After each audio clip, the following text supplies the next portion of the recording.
स्वागत है आपका विनोद अग्निहोत्री जी नई परख के ऊपर।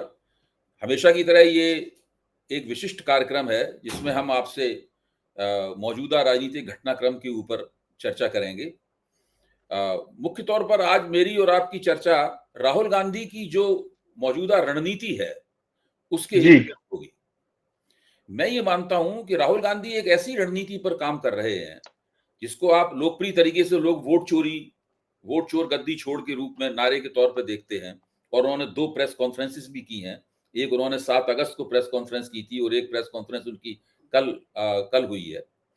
तो ऐसी स्थिति में आपको क्या लगता है कि इस रणनीति के दूरगामी और अल्पकालीन पहलू क्या हैं? देखिए भाई जी, राहुल गांधी दूरगामी रणनीति पर काम कर रहे हैं। वो मतलब एक पूरा नैरेटिव डेवलप कर रहे हैं, बिल्ड कर रहे हैं राष्ट्रव्यापी, और 2029 तक उनका लक्ष्य है। इस बीच में जो भी चुनाव आएंगे, बिहार का आएगा, उत्तर प्रदेश का आएगा, बंगाल का आएगा, असम का आएगा, तमिलनाडु, केरल, बाकी जैसे चुनाव आते जाएंगे विधानसभाओं के, वो उस नैरेटिव को हर विधानसभा में ले जाएंगे।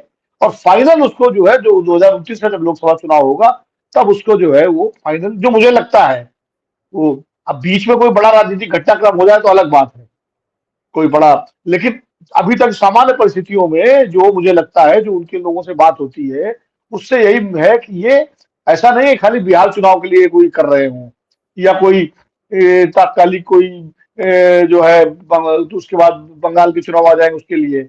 ये उनका पूरा 2029 तक का एक तरह से मुद्दा है। देखिए, राहुल गांधी के 2024 से पहले उनका सबसे बड़ा मुद्दा क्या था? सबसे बड़ा मुद्दा उनका था जाति जनगणना का मुद्दा, कि समाज का एक्सरे होना चाहिए, और एक्सरे जब हो जाएगा तब पता लगेगा कि किसकी कितनी हिस्सेदारी है, उसी हिसाब से भागीदारी फिर उनको दी जाएगी। तो ये मुद्दा जो है, इसको लेके वो पूरे लोकसभा चुनाव से पहले, यानी जब विधानसभाओं के चुनाव चल रहे थे, वो मध्य प्रदेश, छत्तीसगढ़, राजस्थान, तब भी वो इस मुद्दे पर थे, कर्नाटक में भी इस मुद्दे पर थे, और उसके बाद वो लोकसभा चुनाव में भी इस मुद्दे में थे। और भाजपा नेताओं के कुछ बयानों से कि संविधान बदल देंगे, उन्होंने संविधान से जोड़ दिया इसको। तो जाति जनगणना, आरक्षण और संविधान, ये तीनों चीजें उन्होंने जोड़ दी, और एक ऐसा नैरेटिव बनाया कि भाजपा का 400 पार का जो पूरा नारा था वो ध्वस्त हो गया। वो चाहे राम मंदिर का देखिए उद्घाटन भी हो गया, इतना भव्य और दिव्य उद्घाटन किया मोदी जी ने। इसके अलावा G20 का एक बड़ा विश्व गुरु वाला आयोजन हुआ, जिसमें सारे राष्ट्राध्यक्ष आए, और पूरा एक नैरेटिव बना हिंदुत्ववादी राष्ट्रवाद का और भारत के विश्व गुरु का। लेकिन उस राहुल गांधी के उस संविधान, जाति जनगणना और आरक्षण से जुड़े इन तीनों चीजों का जो एक कॉम्बो जो उन्होंने तैयार किया था, वो लोकसभा चुनाव में चल गया, और भाजपा 240 पे आके सिमट गई। और स्थानीय कारण भी रहे होंगे समीकरण, लेकिन नैरेटिव मुख्य रूप से यही रहा। पूरे चुनाव में बीजेपी इसका जवाब ही देती रही, वो इस पे रिएक्ट करती रही, और प्रधानमंत्री जी भी बोलते रहे कि ये भैंस खोल ले जाएंगे और मंगलसूत्र ले जाएंगे, सब करते रहे, लेकिन कारगर जवाब उसका भाजपा नहीं दे पाई। और यहां तक कि कहना पड़ा बीजेपी नेताओं को कि डॉक्टर अम्बेडकर भी आ जाए, संविधान नहीं बदल सकते। लेकिन फिर भी लोगों ने, जिनके अंदर आशंका थी, उन वर्गों ने राहुल गांधी की बात पर भरोसा किया, और बीजेपी को उतनी सीटें ही दी जितने की सरकार तो उसकी बन गई, लेकिन अब कोई संविधान बदलने की स्थिति नहीं बची, अगर करना चाहती तो। नहीं, आपकी इस अब बात राहुल गांधी ने जी, आपकी इस बात अब से राहुल गांधी ने जी, जी बोलिए, जी बोलिए। जी बताएं। आप नहीं, आप इस बोलिए। बात से मैं सहमत हूं कि राहुल गांधी की जो संविधान वाली लाल किताब दिखाने वाली रणनीति थी, जातिगत जनगणना वाली जो मांग थी, वो कुल मिलाकर राजनीतिक रूप से काफी प्रभावी साबित हुई। और कांग्रेस को जो उछाल मिला लोकसभा चुनाव में, मेरे ख्याल से उसका श्रेय इस रणनीति को जाता है, इसमें कोई शक की बात नहीं। लेकिन ऐसा क्यों हुआ कि उसके तुरंत बाद 2 ऐसे चुनाव जिनके बारे में सब लोग मानते थे कि भाई कांग्रेस उन चुनावों को जीत सकती है, परिस्थिति इस प्रकार की है। उसमें ये न केवल चुनाव हारे, बल्कि बड़े निराशाजनक तरीके से कांग्रेस ने प्रदर्शन किया। उस वक्त क्या हुआ था राहुल गांधी की इस रणनीति का? देखिए, वही तो राहुल गांधी, उसी जो जो हार हुई महाराष्ट्र की, मोदी, मैं और इस संदर्भ में भी देख रहा हूं कि भारतीय राजनीति की जो मेरी समझ है वो मुझे बताती है कि राजनीति में छोटी-छोटी या मझोले दर्जे की जीतों का भी बड़ा महत्व है। आप केवल जी बड़ी जीत के लिए ही लड़ें और बीच में सारे दूसरे छोटे-छोटे मोर्चों पे हारते जाएं, तो आप आगे नहीं बढ़ पाएंगे।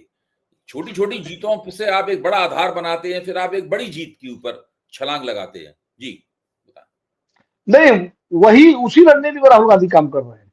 जो हरियाणा और महाराष्ट्र में चूक हुई और ये हारे, उसके 2-3 कारण थे। एक तो अति आत्मविश्वास कांग्रेस का और इंडिया गठबंधन का कि हम तो जीते ही रखे हुए हैं और हमने बीजेपी को जो है बिल्कुल काबू कर लिया।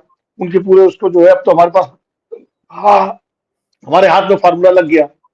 और उसके बाद जो कांग्रेस के भीतर आपस में झगड़े झंझट जो चले वो सब मालूम है हम लोग। लेकिन राहुल गांधी जनता को ये भरोसा दिलाने दिलाने की कोशिश कर रहे हैं कि हम महाराष्ट्र और हरियाणा हारे नहीं, हराए गए। हुँ, वो इस बात को लेके चल रहे हैं कि महाराष्ट्र और हरियाणा हम जीते हुए थे लेकिन हमको हरा दिया गया और उसी में उन्होंने वोट चोरी का नारा गढ़ा है। ये और महाराष्ट्र में तो लगातार वो उठाते रहे कि 70 लाख वोट पड़ गए और आखिरी 2 घंटों में इतने वोट पड़ गए और ये कैसे हुआ। फिर वो एक कॉन्स्टिट्यूंसी का भी मसला उठाया उन्होंने और कर्नाटक की जो महादेवापुरा के जरिए उन्होंने ये बात स्थापित करने की कोशिश की कि महादेवपुरा का मामला जो है ये तो एक सैंपल है। ये जब इसको हम सैंपल को जब इनलार्ज करेंगे तो ये समस्या, ये इस तरह की जो है गड़बड़ी, ये देश के तमाम राज्यों में और तमाम लोकसभा और विधानसभा सीटों पर मिलेगी। और उसी की अगली कड़ी में उन्होंने आनंद सीट का और रजौरा सीट का जिक्र किया जो कल उन्होंने प्रेस कॉन्फ्रेंस करके उन्होंने ये किया और ये एक नैरेटिव बनाया उन्होंने कि तो अब देखिए वो लोकसभा के बाद अब वो हरियाणा और महाराष्ट्र पर टारगेट कर रहे हैं। लेकिन उनका बिहार भी गए, यात्रा बिहार में निकाली, यात्रा हरियाणा महाराष्ट्र में नहीं निकाली। वोट अधिकार यात्रा बिहार में निकाली। तो बिहार को लेकर भी गंभीर है कि बिहार में उनका कार्यकर्ता खड़ा हो गया, कार्यकर्ता गैल्वनाइज हो गया, एनर्जाइज हो गया। अब पार्टी आगे की रणनीति पर काम करेगी सीटों के बंटवारे को लेके और तमाम सारे मुद्दों के। तो इसी मुद्दे को बिहार भी देगा क्योंकि एफआईआर वहां हो रही थी। कुछ तो काम चुनाव आयोग ने भी आसान कर दिया उनका। वो एसआईआर बिहार में हो रही थी तो एक मुद्दा गर्म हो गया वहां पर, सुप्रीम कोर्ट में आ गया। तो इस मौके का बहुत बेहतर तरीके से राहुल गांधी ने राजनीतिक फायदा उठाने की पूरी कोशिश की है। अब नतीजे बताएंगे कितना मिला फायदा नहीं मिला, लेकिन नैरेटिव के तौर पर उनको एक फायदा तो मिलता दिख रहा है। एक बात, दूसरी बात यह है कि इस मुद्दे को वो यही रुकने वाले नहीं। देखिए अभय जी, आप भी बहुत पुराने जर्नलिस्ट हैं, सोशोलॉजिस्ट हैं, सामाजिक प्राणी हैं और आपने बहुत सारी किताबें भी लिखी हैं, लेखक भी हैं और आप उत्तर प्रदेश की उस धरती से आते हैं जो राजनीतिक रूप से बहुत सक्रिय रही है। इटावा से आप आते हैं और जहाँ की लंबा इतिहास है राजनीति का। आपको मालूम है, मुझे भी मालूम है कि हर चुनाव में, चाहे आज से नहीं पहले से ही स्थानीय स्तर पर इस तरह की गड़बड़ियां होती थी। नाम कटवाना, नाम जुड़वाना, वोट न पड़ने देना, अपना वोट पड़वाना, हुँ, कोई दूसरा दूसरा नहीं है तो फर्जी वोट डलवाना, ये सब सारे राजनीतिक दल करते रहे थे। ये कोई नई बात भारतीय राजनीति में नहीं थी। लेकिन राहुल गांधी इस तरह की जो गड़बड़ियां जो राजनीतिक दल करते थे उसको बता रहे हैं कि ये अब संस्थागत रूप से हो रहा है।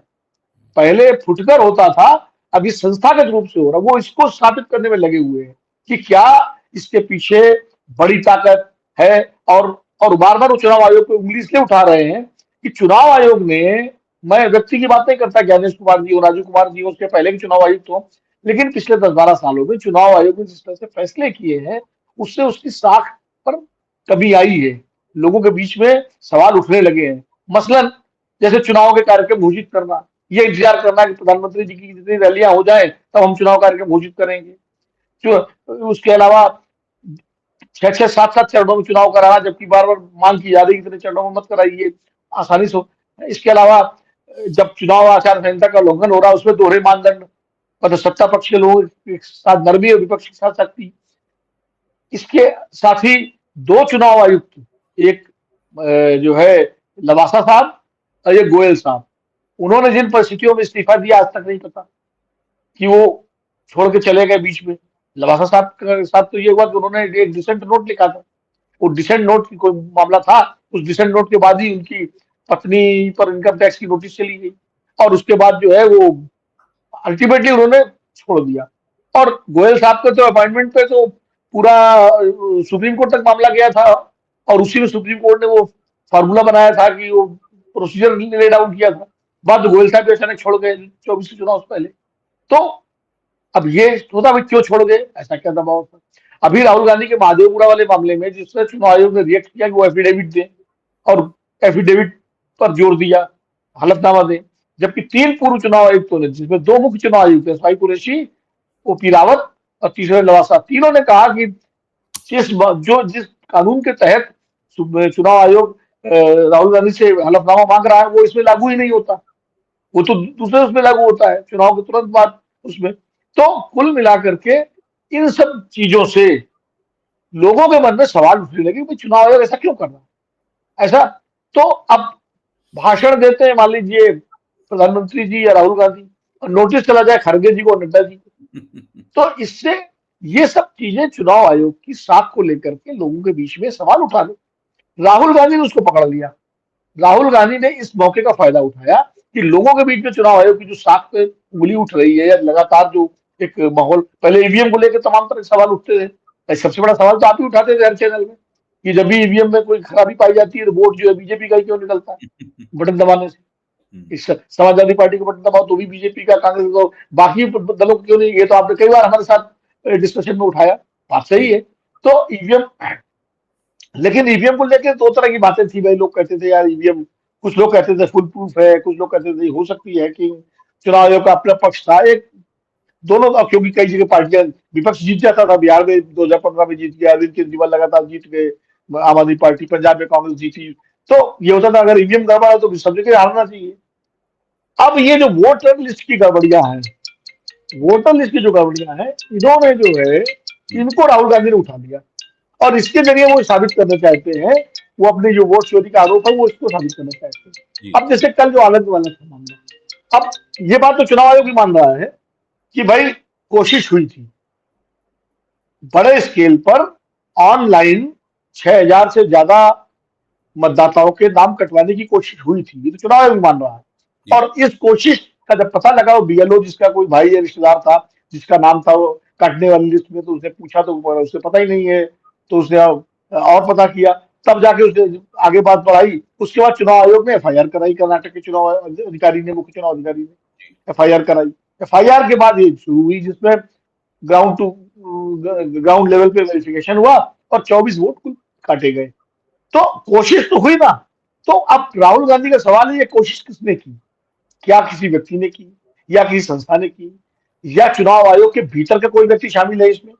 भाई मैं इसके लिए मुख्य चुनाव आयुक्त ज्ञानेश कुमार या उनकी टीम को मैं नहीं कह रहा, लेकिन कोई, जिसमें हर डिपार्टमेंट, हर विभाग में कुछ लोग गड़बड़ होते हैं भाई। उन्होंने हर उन्होंने इस जांच को आखिर तक क्यों नहीं पहुंचाया? जांच को आखिर तक पहुंचाना चाहिए आखिर क्या, तक या कोई कोई पैरेलल कॉल सेंटर काम कर रहा है, या कोई बाहरी ताकत है, कौन है, ये कौन है सवाल वो? ये है ना, ये सवाल तो सामान्य व्यक्ति के मन में भी है। फिर 18 चिट्ठियां अगर सीआईडी लिख रही है, और उसका गोल मतलब कुछ जानकारी आपने दी जो बात, कर्नाटक के मुख्य चुनाव आयुक्त लिख रहे हैं, वो भी नहीं, उसके उसका भी और जवाब फिर नहीं। कर्नाटक के चुनाव अधिकारी, मुख्य चुनाव अधिकारी लिख रहे हैं सारी जो है चिट्ठी, फिर भी उसका जवाब न देना, तो क्या ये सिर्फ अनदेखा करना एक महज वो है, लापरवाही है, या जानबूझ के किया जा रहा है। तो ये प्रश्न तो है ना। तो अब इन प्रश्नों को राहुल गांधी ने जनता के सामने रख दिया। अब जनता अपने हिसाब से तय करे सही है कि गलत है, वो चुनाव आयोग की बात माने या राहुल गांधी की बात माने, ये जनता तय करेगी, लेकिन उन्होंने इसको रख दिया। बिल्कुल, हाँ, जी जी आपकी बात सही है कि राहुल गांधी जहां चुनाव जीत रहे हैं वो उनको भी सवालों के दायरे में ला रहे हैं, क्योंकि कोई भी चुनाव जीते हारे, चुनाव स्वतंत्र और निष्पक्ष होना चाहिए, उसके अंदर विकृतियां नहीं होनी चाहिए, ये बात बिल्कुल आपकी सही है। लेकिन मैं कह रहा हूं कि ये जो वोट चोर गद्दी छोड़ वाली रणनीति है, इसकी पहली परीक्षा तो बिहार की सड़कों पर होगी, पहली परीक्षा तो बिहार के मतदाताओं के सामने होगी। तो मेरे ख्याल से अगर बिहार में एनडीए चुनाव जीत जाती है, क्योंकि अभी तक ठीक है, राहुल गांधी की वजह से उनके कार्यकर्ताओं में काफी उत्साह आया है, महागठबंधन के लोग जोश में हैं, वो सब बातें ठीक हैं, और बहुत अच्छी उनकी जो यात्रा रही, वोट अधिकार यात्रा, वो भी कामयाब मानी जाएगी। लेकिन अगर किसी भी तरीके से एनडीए चुनाव जीत जाता, तो फिर इनकी ये वोट चोर गद्दी छोड़ वाली रणनीति के ऊपर फिर से वैसा ही सवालिया निशान लग जाएगा जैसा हरियाणा और महाराष्ट्र के पराजय के बाद लगा था। तो मुझे लगता है ये है कि यहाँ पर, जी आप कुछ बोलिए। बोलिए। नहीं, आप पूरा कर लीजिए, फिर बोलता हूँ। ठीक है, मेरा कहना यही है कि बिहार में पहली परीक्षा होने वाली है जो बहुत दूर नहीं है, बिल्कुल सिर पे खड़ी हुई है। नहीं, आप सही कह रहे हैं। हम्म, देखिए, कोई भी चुनाव होता है, वो परीक्षा होती है, लेकिन चुनाव खाली एक मुद्दे पर नहीं जीता जाता। हम्म, चुनाव जीतने के कई मुद्दे होते हैं।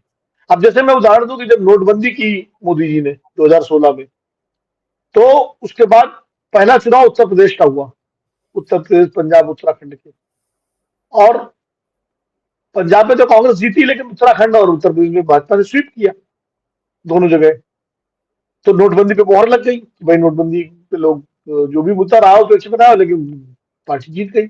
लेकिन खाली इसने थोड़ी जीती थी कांग्रेस, बीजेपी बीजेपी के बहुत सारे कारण थे जीतने के, लेकिन मोहर नोटबंदी पे लग गई। इसी तरह राहुल गांधी ने जब जाति जनगणना का मुद्दा उठाया था, तो उसके बाद मध्य प्रदेश, छत्तीसगढ़ और राजस्थान के विधानसभा चुनाव हुए, और चुनाव तीनों कांग्रेस हार गई, लेकिन मुद्दा नहीं छोड़ा उन्होंने। आज स्थिति ये हो गई, जाति जनगणना की सरकार को खुद मानना पड़ा, और सरकार ने कराया जाति जनगणना का आदेश दिया। तो मुद्दा तो रहा ना। अब मंडल आयोग वीपी सिंह लाए थे, लेकिन उसी अगले चुनाव में जनता दल बुरी तरह हार गया था वीपी सिंह का, मंडल के तुरंत बाद। और मंडल की राजनीति पर कितना दूरगामी असर पड़ा, वो आज तक हम लोग देख रहे हैं। और उसके बाद मंडलवादी राजनीति कितनी लंबे समय तक चली। तो मुद्दों का असर बड़ा दीर्घकालिक होता है। अब राहुल गांधी जो वोट चोरी वाला मुद्दा उठा रहे हैं, वो बिहार चुनाव में मुझे नहीं लगता कोई वो चुनाव का मुद्दा है। वो सिर्फ एक तात्कालिक मुद्दा था अपनी पार्टी को एकजुट करने का और जनता में इस मुद्दे को ले जाने का। तो जनता में एक चीज तो है, एसआईआर का मुद्दा लगभग जैसे जैसे सूची आ जाएगी और जिनके नाम वोट सूची में होंगे वो उस मुद्दे को भूल जाएंगे, और जिनके नहीं होंगे वो थोड़ा बहुत हल्ला गुल्ला मचाएंगे, लेकिन वोट ही नहीं डाल पाएंगे। तो वो मुद्दा उस तरह असरकारक नहीं हुआ। लेकिन वोट चोरी का मुद्दा ऐसा हो गया है कि ये कोई समर्थन में हो या खिलाफ हो, लेकिन ये बहस का विषय बन गया, ये सार्वजनिक विमर्श का विषय बन गया। कुछ लोग राहुल गांधी की आलोचना करते हैं इसको लेकर के, अरे फालतू का है। कुछ लोग कहते नहीं, सही कह रहा है। तो ये टॉकिंग पॉइंट जो है, जो गांव गांव और नगर नगर डगर डगर ये बनाने की जो कोशिश राहुल गांधी की है, तो बिहार में जो मुझे लोग बताते हैं, कहते हैं साहब चर्चा इस पे हो रही है, इस मुद्दे पे। बाकी फिर दूसरे मुद्दे जोड़ेंगे इसमें। अब उनको महागठबंधन कितनी खूबसूरती से उसका उनकी व्यू रचना करता है। सबसे बड़ा मुद्दा उनका बेरोजगारी का मुद्दा बेरोजगारी है। का है, जितने भी सर्वे हुए हैं जो भी है, बेरोजगारी बेरोजगारी सबसे बड़ा मुद्दा है। सबसे बड़ा सबसे बड़ा मुद्दा बेरोजगारी का है। उसके बाद कानून व्यवस्था का भी मुद्दा है, कानून व्यवस्था का। सरकारी भ्रष्टाचार का भी मुद्दा है। तो ये मुद्दे किस तरह से इंडिया अलायंस जो है उसको उठाता है, उस पर नतीजे तय होगा। और सामाजिक समीकरण भी बिहार में तो खास करके राजनीति में पर नतीजों में अपना असर डालते हैं। तो उन सामाजिक समीकरणों को कैसे साधेंगे, टिकट डिस्ट्रीब्यूशन कैसे होगा, कांग्रेस और आरजेडी और बाकी दलों के बीच में कैसे एक सिनर्जी होगी, समन्वय कैसा होगा वाम दलों के साथ, उनके सबके साथ। ये सब तथ्य जो फैक्टर जो है, ये चुनाव को प्रभावित करेंगे। इनको अगर सही, हाँ, चुनाव के नतीजों के बाद अगर एनडीए जीत जाता है तो बीजेपी को मौका मिलेगा, साहब खुश हो गया वोट चोरी का मुद्दा। लेकिन फिर राहुल गांधी और तेजस्वी कहेंगे वोट चोरी करके जीत गए। हाँ, वो तो इस तरह की हम इस ये तरह देखो की ना। भावना भाजपा में तो कम, लेकिन भाजपा के सहयोगी दलों में है कि ये एसआईआर हाँ, की वजह से हुआ ये है कि हम चुनाव जीत भी गए अगर, तब भी हमारी हाँ, चुनावी जीत को एक प्रमाणित एक दाग लग गया। माना जाएगा। अच्छा, और अगर बीजेपी एनडीए चुनाव हार गया, महागठबंधन जीत गया, तो कहेंगे देखिए जनता ने हमारी बात पे भरोसा किया, और हम जो है हमारी बात को लोगों ने समझा, और इसीलिए जो है इनको हराया। इसी से जुड़ा हुआ तो एक एक तरह से, प्रश्न है विनोद जी, जो महत्वपूर्ण जी, प्रश्न है कि अब बिहार में तो देखा जाए तो वोट चोरी के मुद्दे ने एक हलचल मचा दी और उनकी मुहिम भी अभी तक की कामयाब मानी जाएगी। राजनीतिक नतीजा जो भी निकले उसका। अब राहुल गांधी कह रहे हैं कि वो अब उत्तर प्रदेश में जाएंगे इसी मुद्दे को लेकर। कम से कम जी, घोषणा इस तरह की गई है, कोई तारीख वगैरह अभी नहीं पता है कब जाएंगे, कैसे जाएंगे। और अखिलेश यादव बिहार आए थे इस वोट अधिकार यात्रा में भाग लेने के लिए, उन्होंने उसके अंदर भागीदारी की। तेजस्वी, राहुल, अखिलेश, दीपंकर, मुकेश, ये सब लोगों ने भागीदारी की। तो अब उत्तर प्रदेश में, मैं भी उत्तर प्रदेश का हूं, आप भी उत्तर प्रदेश के हैं, तो आप थोड़ा अंदाजा लगा के बताइए कि बिहार में तो चुनाव सिर पे था, इसलिए माहौल बहुत गर्म था, उसका लाभ इसको मिल जी, गया वोट अधिकार के। उत्तर प्रदेश में तो चुनाव अभी दूर है, वहां पे वो गर्मी, उस तरह की गर्मी बहुत जनरेट करनी पड़ेगी, बहुत गर्मी पैदा करनी पड़ेगी। तो वो कैसे क्या होगा, आपको क्या संभावना लगती है इसका वोट चोरी के मुद्दे की उत्तर प्रदेश में। लेकिन राहुल गांधी इस मुद्दे के जरिए अपनी पार्टी को खड़ा करना चाहते हैं, हम्म, और जब अपनी पार्टी खड़ा करेंगे तो विपक्ष के लिए भी एक धरातल बनाना चाहते हैं। बिहार में उस काम को उन्होंने कर दिया, बाकी उनकी पार्टी वाले कर रहे हैं। अभी जैसे 26 तारीख को बहुत बड़ा दलित महासम्मेलन हो रहा है, उसमें आरजेडी कांग्रेस सब नेता शिरकत कर रहे हैं पूरा। इस तरह वो अपना अब आगे काम शुरू हो गया, तेजस्वी अपनी यात्रा निकाल रहे हैं। अब राहुल गांधी उत्तर प्रदेश में, बिहार के बाद उत्तर प्रदेश दूसरा राज्य है जहां कांग्रेस पार्टी बहुत कमजोर स्थिति में है, और तो वहां राहुल गांधी इस अपनी मुहिम के जरिए अब वो यात्रा निकालते हैं, क्या करते हैं, कैसे कर रहे हैं, सम्मेलन करते हैं जगह जगह। इस मुहिम के जरिए अपनी पार्टी, वही जो बिहार में किया, अपनी पार्टी के कार्यकर्ताओं को ऊर्जा से भर के सड़क पर उतारने का काम करेंगे। एक बार पार्टी कार्यकर्ता उतर गया सड़क पर, पार्टी खड़ी हो गई और इस मुद्दे को वो गांव गांव ले जाने में कामयाब रहे बिहार की तरह, तो उसके बाद फिर दूसरे मुद्दे जोड़ेंगे वो। फिर अखिलेश यादव के साथ भी एक राजनीतिक जो सहमति और सौदेबाजी होती है सीटों को लेके, इसको लेके, वो भी उसमें भी बात करेंगे। कुछ अन्य सामाजिक समूहों को जोड़ेंगे जो उनकी रणनीति है। जैसे आपको याद होगा, अभी कुछ दिनों पहले उत्तर प्रदेश के 3-4 दलित नेताओं ने ज्वाइन किया कांग्रेस पार्टी, जिसमें वो अपने लखनऊ वाले जो है प्रोफेसर, वो है क्या नाम है उनका, रविकांत रविकांत रविकांत जी हैं। ये अभी हम दिल्ली विश्वविद्यालय के अपने वो क्या नाम है उनका, आप तो जानते हैं, हाँ वो है, और एक दो लोग और थे। तो उनका फोकस जो है राहुल गांधी का दलित और ईबीसी पर जबरदस्त है। वो उत्तर प्रदेश में, क्योंकि लोकसभा चुनाव में जिस तरह दलितों के एक बड़े वर्ग का समर्थन कांग्रेस और समाजवादी पार्टी के उम्मीदवारों को मिला, और समाजवादी पार्टी के कैंडिडेटों को न चाहते हुए भी दलितों ने वोट कांग्रेस इसलिए दिया कि कांग्रेस साथ में थी, कांग्रेस के पी। आपकी इस बात के दो क्विक क्वेश्चंस जो हैं, दो तुरंत जवाब सवाल मेरे दिमाग में है। पहली बात तो ये है, अगर उत्तर प्रदेश के दलितों में और अति पिछड़ों में कांग्रेस का कुछ उभार होता है, थोड़ा बहुत ही सही, तो मैं ये मानता हूं कि उसकी सबसे बड़ी चोट बहुजन समाज पार्टी पे लगेगी। इसीलिए मायावती 8 तारीख को रैली कर रही है। हाँ, पहली बात तो ये तो इसके ऊपर आप विचार व्यक्त कर रहे हैं कि ये इसका रिश्ता दोनों का आपस में क्या है। दूसरी बात, ऐसा लगता है कि जरूरी नहीं है कि वोट अधिकार यात्रा वाला जो फॉर्म बिहार में अपनाया था, वही फॉर्म इस आंदोलन का उत्तर प्रदेश में अपनाया जाए। उत्तर प्रदेश के लिए कांग्रेस एक वो तो रोड शो वाला फॉर्म था जो बिहार में अपनाया गया है। उत्तर प्रदेश में कांग्रेस इसका एक दूसरा फॉर्म तलाश कर सकती है, दूसरी डिजाइन लेके आ सकती है आंदोलन की। वो ये हो सकता है कि जो प्रमुख शहर उत्तर प्रदेश के हैं वहां इस तरह के सम्मेलन किए जाएं जिनको राहुल गांधी एड्रेस करें। जैसे इलाहाबाद हो गया, लखनऊ हो गया, बनारस हो गया, गोरखपुर हो गया, कानपुर है, मेरठ है, झांसी है, अलीगढ़ है, आगरा है। ये जो प्रमुख शहर, एक फॉर्म ये हो सकता है कि बजाय सड़क पर यात्रा निकालने के, वो ये भी हो सकता है एक फॉर्म है, या कोई बड़ी रैली प्लान कर ले वो लोग कहीं किसी इलाके में। अब समाजवादी पार्टी को शामिल करेंगे कि नहीं करेंगे, वो शामिल होंगे कि नहीं होंगे, ये भी प्रश्न है। लेकिन राहुल गांधी उत्तर प्रदेश में कांग्रेस पार्टी को खड़ा करना चाहते हैं, ये उनका जो है उद्देश्य है। रही बात यह है कि जो ईबीसी और दलित वाली बात मैंने कही, निश्चित रूप से चूंकि बहुजन समाज पार्टी पिछले लगातार कई चुनावों से उसकी हालत अच्छी नहीं है। 2019 में जरूर उसके 10 सांसद जीत गए थे सपा से गठबंधन के बाद, लेकिन 2024 में उसका एक भी सांसद नहीं जीता। 2022 में उसका सिर्फ एक विधायक जीता। 2017 में उसके 19 विधायक थे। तो जो पराभव हुआ है बहुजन समाज पार्टी का, और मायावती जी जिस तरह से, वो तो घर से निकलती नहीं है, वो तो खाली चुनाव में सभा करती है। अब उनको भी लगा है कि अगर हम घर में ही बैठे रहे तो कहीं ऐसा ना हो कि हमारी जो जमीन है वो कांग्रेस पार्टी और समाजवादी पार्टी ले जाए। बीजेपी तो काफी हद तक खींची चुकी है। तो अब उन्होंने भी 8 अक्टूबर को लखनऊ में एक बड़ी रैली बुलाई है, इसीलिए कि नहीं हम भी हैं मैदान में, ये बताने के लिए, जताने के लिए। तो चिंता तो स्वाभाविक है बहुजन समाज पार्टी की।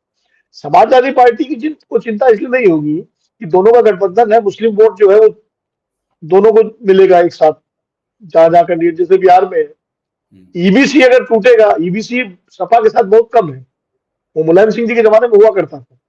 इधर पिछले जब से भाजपा का उभार हुआ है 2017 के बाद से, तब 2014 से बल्कि कहिए, तो ईबीसी का, ओबीसी जिसको उत्तर प्रदेश में एमबीसी बोलते हैं, वो ईबीसी तो ये बिहार का शब्दावली है, अपने यहाँ तो एमबीसी बोलते हैं। तो वो जो एमबीसी वोट है, वो शाक्य, पाल और कुछ काची, कोई कोई भी, और ये आपका ये जो पूरा है बघेल, राजभर। ये सारे, राजभर। हाँ जातियां जो है, बढ़ई, लोहार, नाई, ये जो जातियां हैं, ये सविता समाज, तो ये जो जातियां हैं, ये पहले बसपा के साथ थी, बसपा से कई टूट करके बीजेपी के साथ चली गई। तो बीजेपी और बसपा, इन दोनों का नुकसान होगा अगर कांग्रेस इन जातियों को, इन समूहों को अपने साथ जोड़ने में कुछ हद तक सफल रहती है। तो दलितों की जहां तक बात है, तो दलितों में भी जो विभाजन है, जाटो तो अभी भी मूलतः बहुजन समाज पार्टी के साथ है, लेकिन पासी, वाल्मीकि, धोबी, ये खटिक, ये जो जातियां हैं दलितों की, धानुक, ये, इनमें डिवीजन है। इसमें कुछ कोशिश बीजेपी भी कर रही है और कांग्रेस भी कर रही है। पार्सियों ने बहुत लंबे समय तक कांग्रेस को वोट दिया, और दिलचस्प बात यह है कि पार्सियों का कुछ वोट समाजवादी पार्टी को भी मिलता है, खासकर लखनऊ और जी उधर का जो इलाका है। है। तो हाँ, तो ये वोट जो है, अगर कांग्रेस इसको ले लेती है कुछ हद तक, तो उसका नुकसान तो बहुजन समाज पार्टी और बीजेपी को होगा, लेकिन कितना कर पाती है, क्योंकि कांग्रेस के पास दिक्कत क्या है, राहुल गांधी के अलावा प्रदेश स्तर पर नेता नहीं है। बिहार में फिर भी कुछ नेता वहां है अभी भी, भाई तारिक अनवर है, राजेश राम निकल आए कुछ। अभी उत्तर प्रदेश में अजय राय जी हैं, लेकिन वो तो भूमिहार जाति से आते हैं, सवर्ण से। इन जातियों के नेता, जो जिनको कांग्रेस जोड़ने की कोशिश कर रही है, उनके अच्छे काबिल नेताओं का अभाव है कांग्रेस पार्टी में। तो पुनिया जी हैं, मान लीजिए आप कह सकते हैं, लेकिन अब पुनिया जी ज्यादातर केंद्रीय राजनीति करते हैं, तो राज्य की राजनीति में उनका उतना दखल नहीं रहा। जो खाटी राज्य स्तर के नेता होने चाहिए कांग्रेस पार्टी में, उनका अभाव है। अब ये मान लीजिए प्रोफेसर रविकांत जी वगैरह जैसे लोग जो जुड़ रहे हैं, जो सब बौद्धिक लोग हैं, अगर ये लोग कुछ कोई नैरेटिव बना पाते हैं या कुछ लोगों को जोड़ पाते हैं, तो देखिए उसका क्या नतीजा निकलता है। लेकिन कांग्रेस ये कोशिश कर रही है उत्तर प्रदेश में। अच्छा, मुझे लगता यह है कि उत्तर प्रदेश राहुल गांधी और कांग्रेस के संदर्भ में अगर सोचें, तो एक ऐसा है और पहलू है जिसके ऊपर राहुल गांधी को सोचना पड़ेगा, कुछ नई रणनीति भी बनानी पड़ सकती है। वो ये है ब्राह्मण वोटों का पहलू।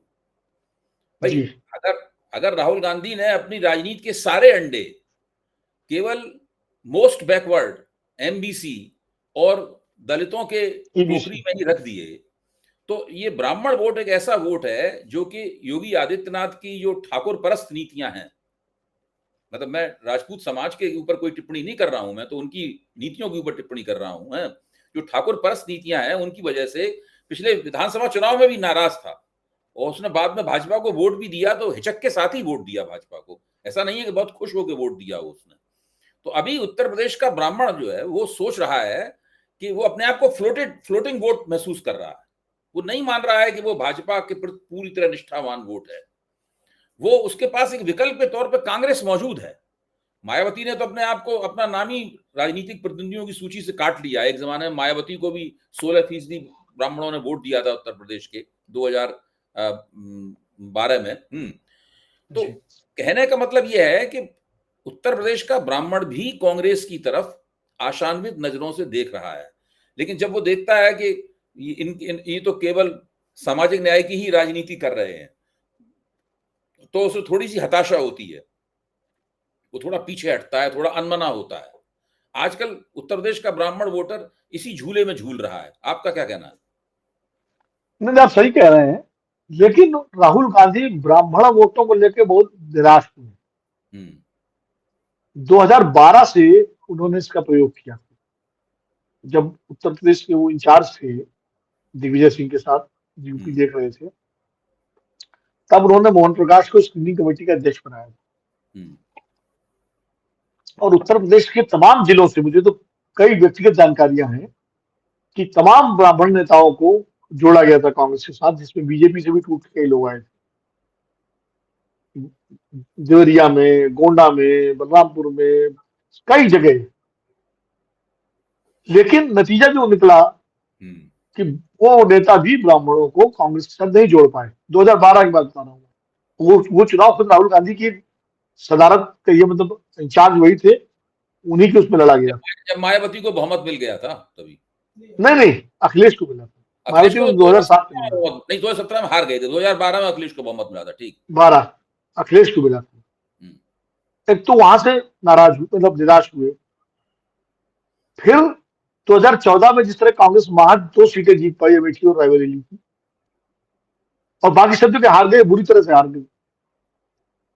फिर 2017 का जो चुनाव हुआ, तो पहले प्रशांत किशोर को लाया गया और इसी फार्मूले पर काम किया गया कि ब्राह्मणों को जोड़ा जाए और ब्राह्मणों को तोड़ा जाए बीजेपी से, और ब्राह्मण जुड़ जाएगा तो मुसलमान तो पूरा आ ही जाएगा, फिर दलित भी आ जाएगा।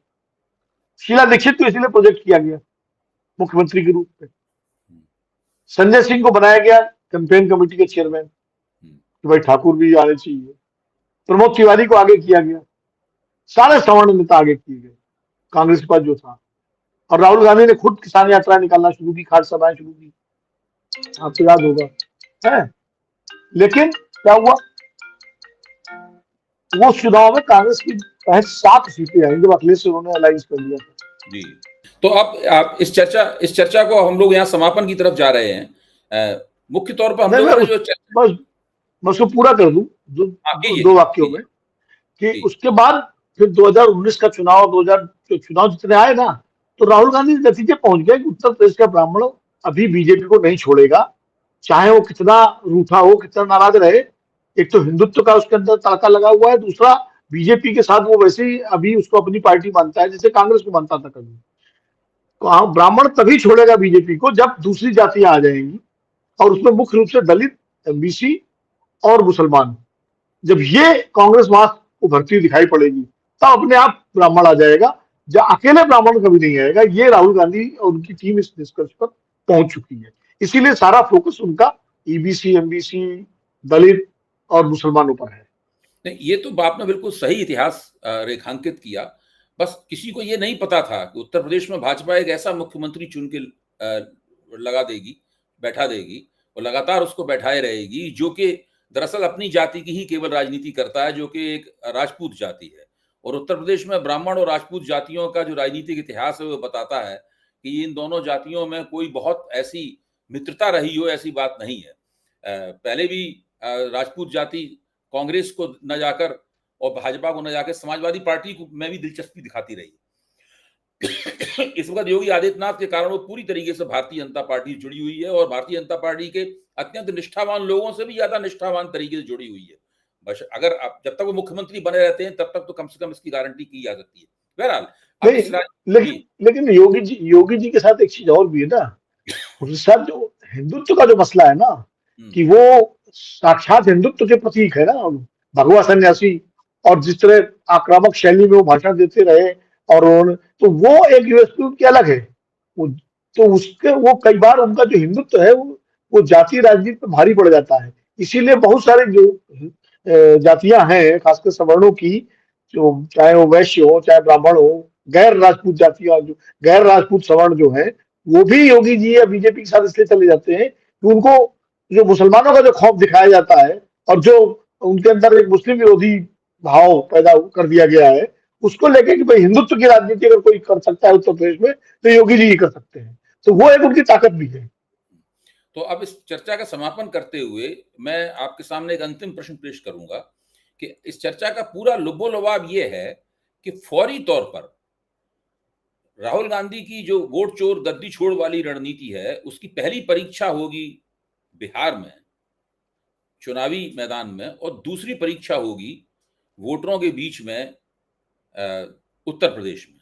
अगर इन दोनों जगहों पर, मैं 100% नहीं, बिहार में तो 100% जीतना ही होगा इन लोगों को चुनाव, लेकिन उत्तर प्रदेश में कम से कम अपने आधार को मजबूत बनाने की कवायद में शुरुआती कदम इन्हें उठाने होंगे।